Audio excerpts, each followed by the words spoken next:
Price லார்டுங்க.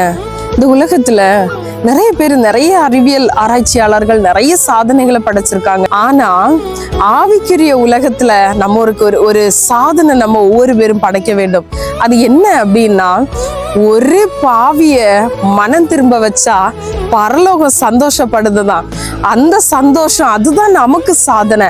லூக்கா 15:7 சொல்லுது, அது போல மனம் திரும்ப அவசியம் இல்லாத 99 நீதிமான்களை குறித்து சந்தோஷம் உண்டாகிறதை பார்க்கிலும் மனம் திரும்புகிற ஒரே பாவியின் நிமித்தம் பரலோகத்தில் மிகுந்த சந்தோஷம் உண்டாயிருக்கும் என்று உங்களுக்கு சொல்லுகிறேன்.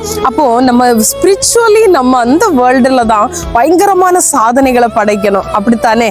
பரலோகத்துல ஒரு பாவி நிமித்தம் சந்தோஷம் உண்டாகுதான். 99 நீதிமான குறிச்சு சொல்லல, ஒரே ஒரு பாவி நிமித்தம் தான் சந்தோஷம் உருவாகுது அப்படின்னு சொல்றாங்க. நம்ம ஒவ்வொரு பேரும் ஒவ்வொருத்தங்களை, ஒவ்வொரு பாவிகளை, அதாவது பாவத்துல அடிமையா இருக்கிறவங்கள நம்ம தூக்கி எடுத்தோம்னா அதுதான் ஒரு பெரிய சாதனை. ஒருவேளை நம்ம நினைக்கலாம் கஷ்டமான காரியம், ஜபிக்கிறது கூட அவங்கள மனம் திரும்ப வைக்கிற ஒரு சாதனை தான். நீங்க ஒவ்வொருத்தங்களும் ஒரு ஆத்மாவையாவது நீங்க ஆதாயப்படுத்தினா அது பரலோகத்துல சந்தோஷம். அதுதான் நீங்க படைக்கிற சாதனை. ஆமென்.